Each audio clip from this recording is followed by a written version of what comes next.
Well, that was short-lived. Everyone, welcome back to the channel. BSG added several more items Monday morning. They again have added a few items that are found in Raid, as well as some other potentially cost-saving items and some quality of life improvements too. A real quick overview of the list is mostly medical supplies, but even the highly underrated nutrition unit got an update this time. If you guys haven't already, go check out my other video that covered the items they added last week.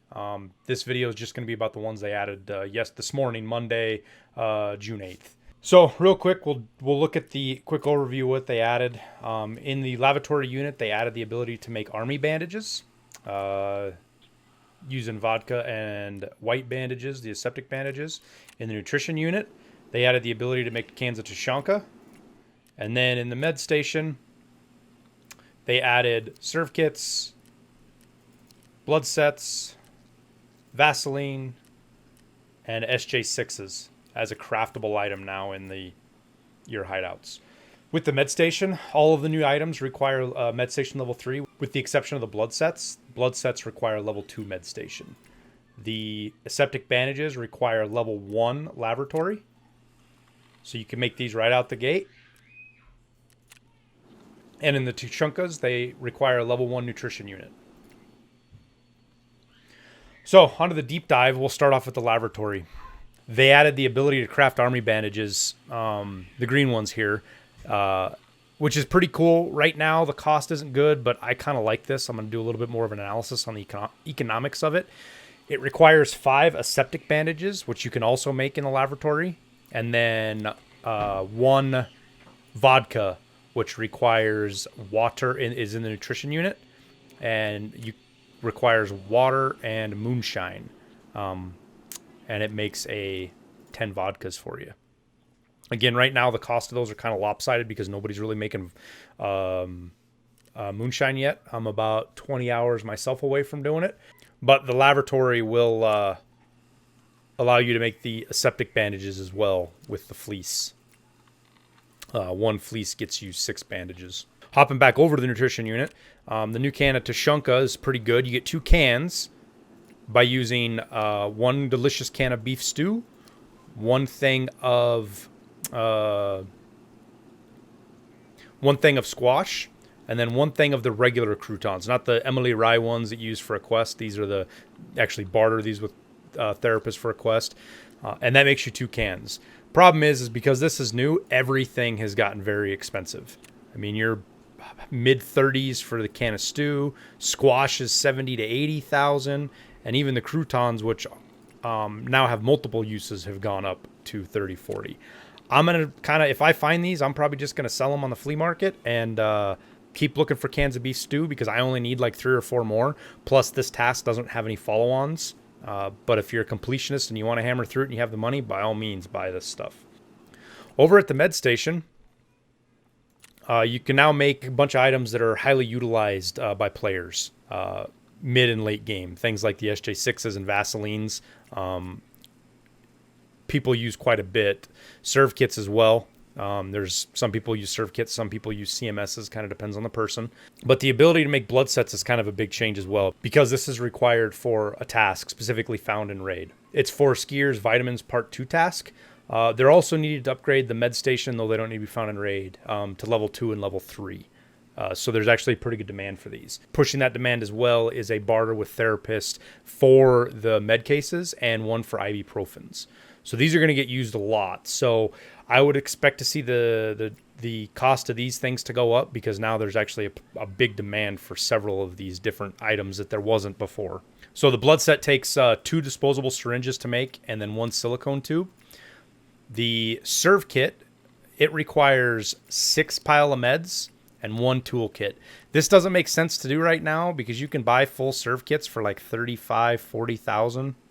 Oh, 50,000, I guess. It kind of depends on the day you're going. But that right there, the 2 of them, doesn't even cover the cost of the toolkit because toolkits are selling for over 100K right now because they're really in demand for quests and for hideout upgrades. Your Vaseline requires 3 soaps, 1 shampoo, and 1 pile of meds.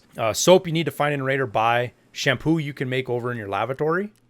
It's soap and shampoo. I'm sorry, soap and water, and gives you 2 shampoo.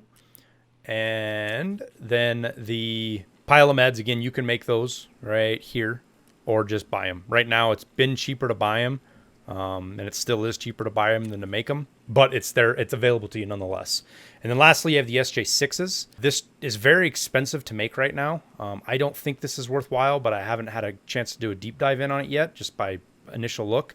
You need one SJ1, you need 2 pile of meds, and then here's the killer, and you need 1 saline to make this.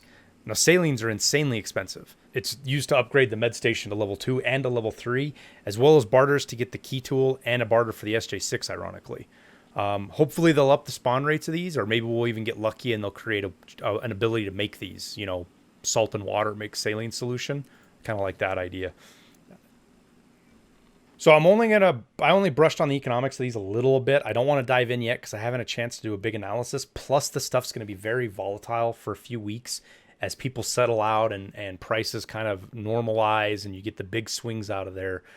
The flea market is going to determine what of these are going to be valuable to make and what are not. Some of them are always going to be valuable because you need them found in raid. But some of these will eventually you'll be able to make money on. And once I get a chance to put something that's actually productive out, I'll get videos out for you guys on that. Hopefully a few more items are on the way. Like I said, it'd be nice if we could actually make the saline, you know, using the sodium bicarbonate, the same stuff you use to make bleach.